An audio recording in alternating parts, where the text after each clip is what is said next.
Welcome to the Neurodivine, a sanctuary where spirituality and neurodivergence meet. I'm your host, Dr. Rabia Sapani. I'm a Sufi, an ADHDer, a spiritual mentor, and a fellow sensitive soul. Here we honor your wiring as intentional, sacred, and deeply meaningful. Each week we explore the unique spiritual gifts of neurodivergent minds and the state of our becoming in the neurotypical world. Please note that all information presented in this podcast is meant to be informational or educational in nature and does not imply a therapeutic relationship with me. If you feel in need of mental health services, I highly recommend that you check out the website ndtherapist.com. This is a space where I hope you feel safe, seen, and divinely supported on your own spiritual path. Let's begin.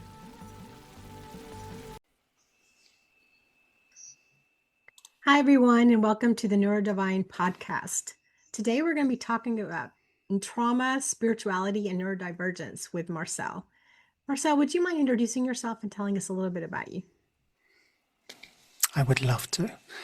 It's just before I got stuck in your introduction and the Neurodivine podcast. It's a beautiful ring to those words. Yes. I can't believe I didn't tell you what it was called. This is the first time for everything. No problem. My name is Marcel, and thank you for having me. I appreciate you thinking about me when you were putting this together. I specialize in trauma integration, processing from starts to finish. I've been doing this work now full-time since 2019, and I actively every day are in sessions with people like you and people like me who's trying to achieve safety within their own bodies. Now, to create a picture of what we're really talking about, I feel I would like to give you a little bit of my background. I'm 45. 10 of those 45 years I spent being an alcoholic. By an alcoholic, I mean at least 2 to 3 bottles of red wine and a bottle of vodka every single day of my life. I was born in South Africa. Very, very traumatic childhood. My father was an ex-soldier. I grew up in constant fear. A few highlights of my life. Before I was 5, I still have strong flashback memories of my father picking my mother up like this and throwing her across the room, over the bed, into the wall on the other side of the room.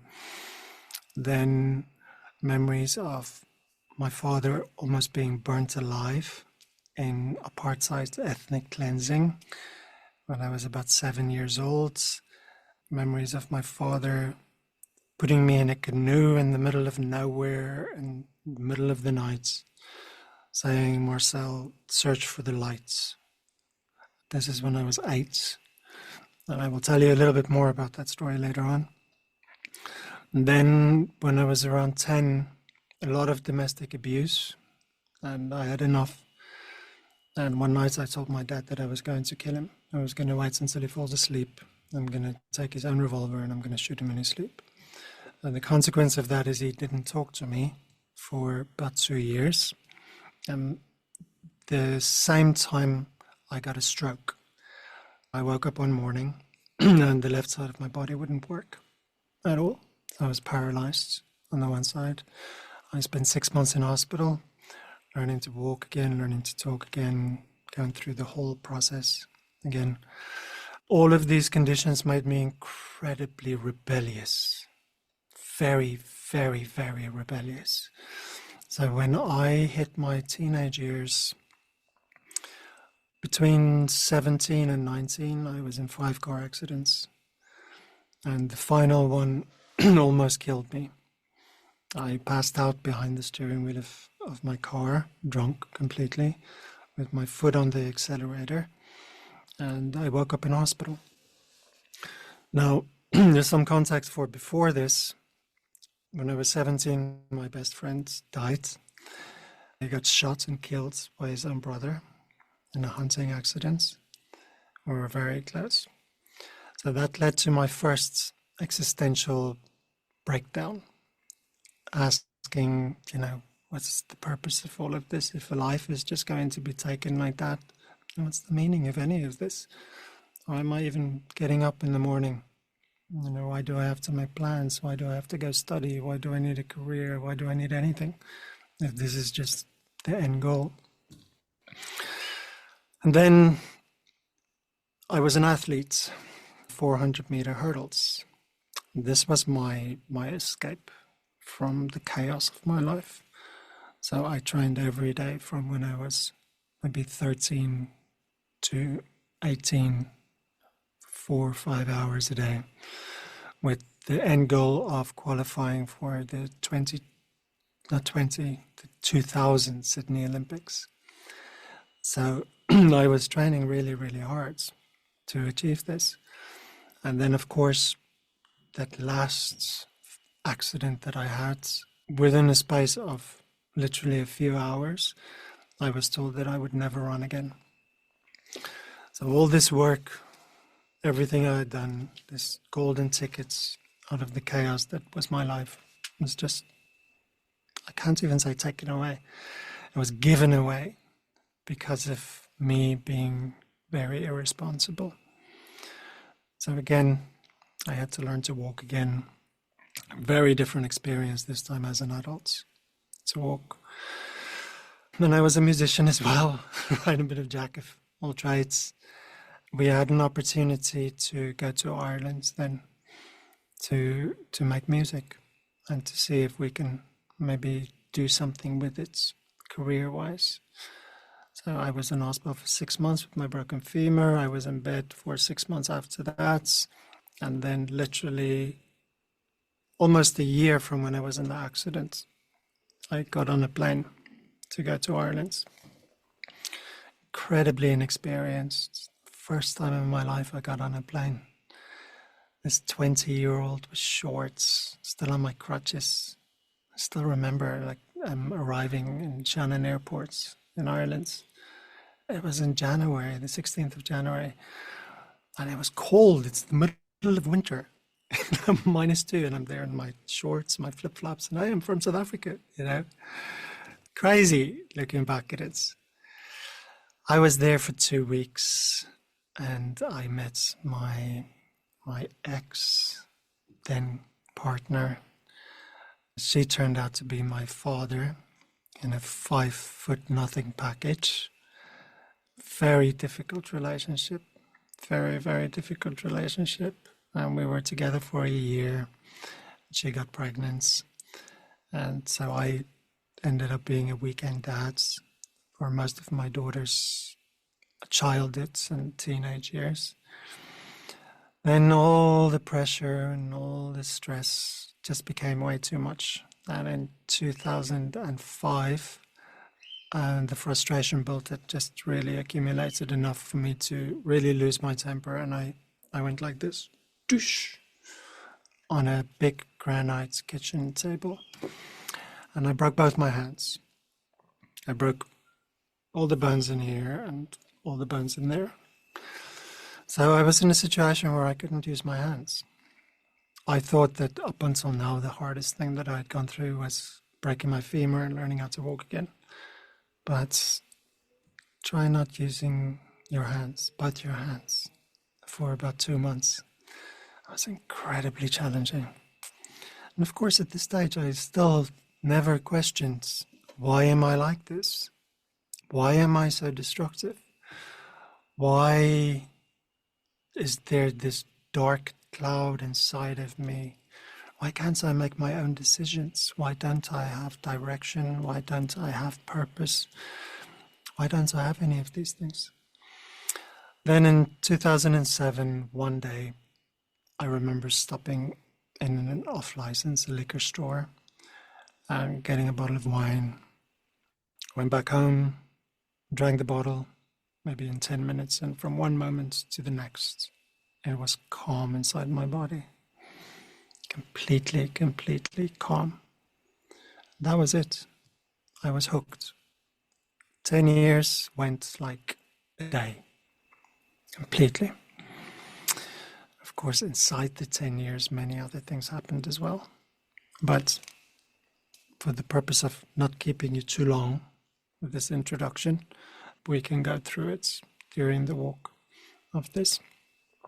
So, like Rabia said, we're here today to talk about the intersection of spirituality, neurodivergence, and then, of course, the role that trauma can play into that. Before we started, we both agreed that an appropriate place to start would be to align our definitions of the main concepts that we will be talking about today, which is, of course, spirituality, neurodivergence, and trauma, right? So, Rabia, would you like to start with this? All right, so we take them one by one, and we just compare our own individual understandings of each concept. Sure. So let's start with trauma. So in my understanding, trauma is all the pain and wounding and hurt, and I don't want to say stress. Stress doesn't seem strong enough.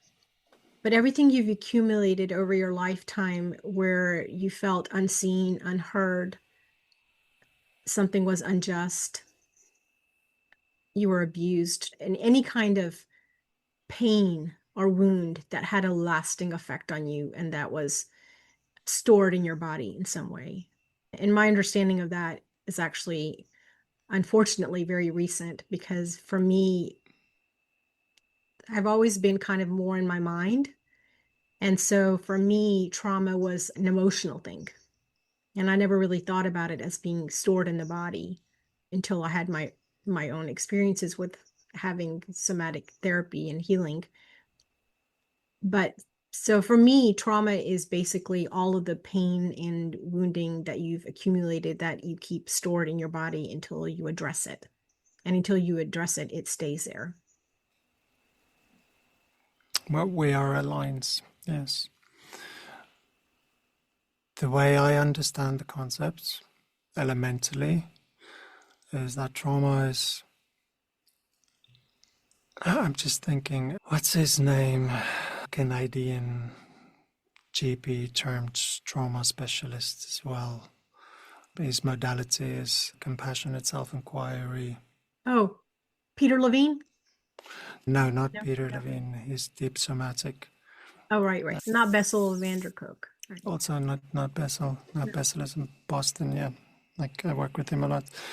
He talks really slow, and like he's also a Holocaust survivor, and part of his story is when his family was in Europe and all the experiences there. Very, very bright guy. Like, his addiction was super interesting, buying music, records and albums and LPs and things like that, classical music specifically. I'll come to the name. But anyways, I like his definition. Trauma is not what happens to us, but it's how we deal with the consequence of what happens to us. Yeah. Right. And it really is, once we look at the ecosystem of what a body is, and how then a mind connects to the body, it creates this circular feedback system. So depending on the environmental stimuli that your body is exposed to, if the intensity of the stimuli is too high, then the mind obviously is not going to have the tools or agency to translate this stimuli yet. And if the supports in our environment then is also not conducive enough to help us to translate this raw feeling that gets generated as an internal experience inside of our bodies, it stays there. It stays there in isolation, and the mind has no understanding of it at all. I see it quite often where some of my clients, they have these blank spots, right? Maybe pre-verbal, maybe pre-5, maybe pre-7, sometimes adults. Some of the adults that I work with, they underwent such traumatic experiences that when I ask them, let's go through your memories in lifespan development psychology, maybe they have 3 or 4 memories in their whole life, their whole past, 3 or 4 memories. Other people have 400, 500, right? But this happens when the traumatic events, the electrical impulse never went through the basal ganglia or the limbic system. It never went through Broca's area where the sense stimuli got translated into narrative. From the basal ganglia, it never went to the frontal cortex where we can think about what happened to me.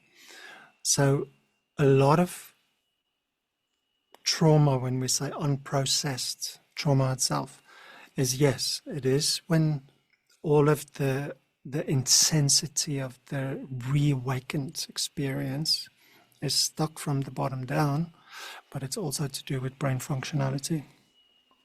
Very much to do with brain functionality. But yeah, so the short answer is it's when the terrible things that happened to us are still unresolved.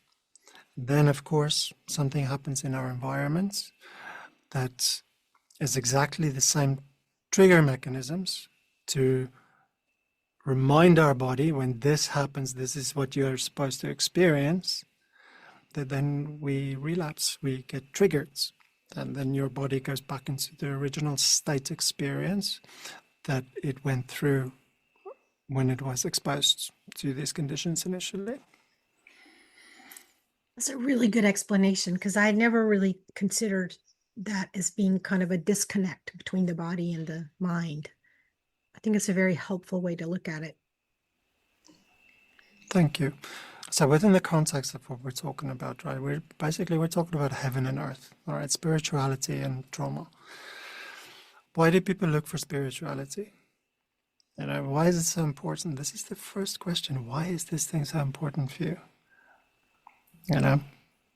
And in my experience, it is quite often rooted in our bodies being such an unsafe place to exist in, to be in, that we're desperately, desperately looking for something that can assure us that if I do this, I will be okay. But it starts with the body. Our minds can't feel. Our minds, science says we have between 60 and 80,000 thoughts, conscious, subconscious, and unconscious, every 24 hours. Science says between 95 and 97% of those thoughts are repeated thoughts, where your environment triggers memory access. You go into your memory and your memory says, hey, this is what you're actually looking at, this is what you're experiencing. Science says majority of what we perceive and think about is a repetition, quite literally. So if we use repeated instructions and repeated narrative to tell our bodies this is what you're feeling, of course we're going to get stuck. There's no other way. Of course we're going to get stuck. But the real question then becomes, am I brave enough to, just for a moment, exist inside this body and to feel? Rabia mentioned before we started recording that one of her teachers sometimes gives homework for her students to sit with themselves in silence, sometimes for 5 minutes, sometimes for 10 minutes, sometimes for half an hour. This is an incredibly powerful thing to do. There's no other way to identify and recognize our own levels of discomfort then cutting away avoidance, cutting away coping, cutting away doing, cutting away busyness. And in neurodivergence, specifically ADHD and ADD, busyness, busyness, busyness, busyness. I have so many clients that are fantastic entrepreneurs, all right? And it's their trauma and their neurodiverse conditions, right? Side effects, if you want, that allows them that, oh my God, business acumen, this busyness is a side effect of this result, and go with it straight off. It causes a lot of problems. It's really good for your bank accounts, not very good for relationships and connection and fulfillment and the beautiful stuff. Yeah. I will add also that I actually don't recommend for my clients to start with silent meditation, because a lot of neurodivergent folks get sensory overwhelm or emotional overload if they've never done it before. So I always gently suggest starting with a movement meditation practice first and then leading up to silence. So I don't know how you do that with your clients, but I usually recommend Tai Chi or ecstatic dance, yoga. Not yoga so much, because there's too many different forms of yoga, which I don't think are conducive to healing. But usually Tai Chi is my preferred one because it's kind of gentle, and you can't really mess up and do something wrong with your body with Tai Chi unless you go too fast. That's just it. Just Which is impossible. right, Can't go right. too fast with Tai Chi. Yeah. So I just wanted to bring that up because I want to appreciate that not everybody will be able to sit right away. And so if it's very difficult for you, don't force your way through it, right? Start with movement meditation and then work your way into, as you become more mindful, it becomes more natural to be able to sit in silence, and then start with a minute or 2 minutes. But I do think it's important to get there at some point if you do want to really work on yourself on a very deep level, because like you said, Marcel, there's just no substitute for being able to sit with yourself in silence. No, and at the end of the day, these are all tools. So I agree with you. The disclaimer is necessary because some people might find it a horrible experience to just go and sit with themselves in silence. And then it becomes the experts, the therapists, the guides, the professional. It becomes their responsibility to assess where is this person in their journey? What is this person's relationship with their own attention, both cognitively as well as psychologically, as well as somatically? What tool is most aligned with where this individual is at the moment? So our jobs is a hell of a lot of responsibility. A lot of responsibility. And of course, underneath this, what we're talking about is attention, right? Attention. Why would I not want to be in my body? Why is it so hard for me every time my attention seeps into my body that I go, oh, I can't do that? Why? Attention, when it comes to the self, body and mind as one unit, the ecosystem, works the same as a parent and a toddler relationship.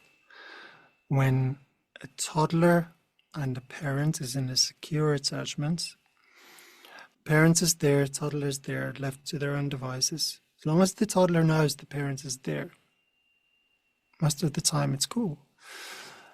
And the toddler goes and looks for the parent, and the parent is not there. Very different situation, right?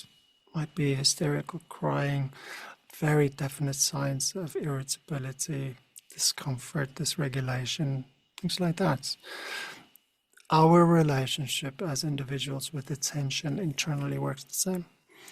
The longer our attention spends outside of our bodies, it's the same as neglect. We neglect giving our bodies the care that they need in order to be healthy. Right? So, ironically, when we talk about something like developmental trauma, categorized by neglects or rejection most of the time, we end up being neglected or rejected throughout our childhoods by our primary caregivers. And our relationship with attention then develops where we need external validation constantly to be told, what you're doing is good, it's right, everything is okay. What does that influence then in terms of our relationship with ourselves and attention? Now, I'm not going to know how to navigate my attention into my own body because I'm used to having to get attention from externally. So now I end up neglecting myself. The same circumstance that caused these conditions to be alive in my body, now I do it to myself. And then, of course, we get spirituality and we go, how can I not feel like this? I love your definition of spirituality. So you're basically saying it's when we're not able to be in our body comfortably, and so we seek something to help us stay there. Is that basically what you're saying? So the first part, yes, spot on. Is when we're not comfortable existing inside of our bodies itself, right? Because the body is not a safe place for you. Because of dysregulated nervous system, the experience is just too overwhelming. We don't know what to do with all the information, is really what it comes down to, elementally. We've never been taught, we've never been guided. We haven't learned yet what to do with this volume of information. And this becomes even more prevalent with neurodivergent folks because nervous system dysregulation is it's like always there. It's a constant. Yeah. Yes. Having to deal in a neurotypical world. I mean, a lot, hypersensitivity, and a large number of people have some kind of trauma on top of that. So it's not just having to deal with neurodivergent nervous system dysregulation. Is also, do you have extra trauma on top of that? Do you have a childhood that was difficult, which it is for a lot of folks because they were misunderstood. So it becomes like, like you're dealing with several things, not just one. 100%. And then, of course, you've got the conditionals of which generation were you born in? Geographically, where were you born in? And what class were you born in? And what is the nationality? Are you a diaspora that moved out? Are you Chinese that end up in Jamaica and now you're Chinese Jamaican because your grandparents worked in Panama building the canal in the 1950s and now you don't fucking fit in anywhere? All of these things really, really matter. And we're not even talking about the Second World War or any of the great wars, how they impact the individual's life where their feet touch the ground right now. So coming back then, yes, we're all striving for safety. It is a binary concept because our conditioning leads us to believe that something outside of us has to be a certain way before we can be safe. The flip of the coin is the only constant in life is change. Okay, the only constant in life is change. Heraclitus, Greek philosopher, 3,400 years ago, identified that already. And the only reason we know that is because writing existed then. Sure, someone longer than that before knew it. Already, nothing is new. But my point is, if we believe that something has to be constant outside of us before we will be okay, we will never be okay. Ever. Because the core internally that we can cultivate, we can become our own safety. Now, is it an easy journey? Hell no. Right. Is it possible? Absolutely. It's what I do for a living. Yes. 100% possible. And this gives us this unbreakable confidence that doesn't matter what happens, I will be able to deal with it. Will I like it? Will it hurt? Will I scream and shout and cry? Or will I run away from it? No. A road less traveled. This is the end of part 1 of this series with Marcel. Please join us for part 2 next week. In the meantime, you can check out Marcel's website at changesolutions.eu. Thank you so much. Thank you for spending time inside the Neurodivine. If this episode nourished you, please share it with someone who needs this medicine. And if you feel called, kindly leave a review. It helps this work reach more sensitive, sacred minds. Until next time, may you walk gently, breathe deeply, and trust your divine design.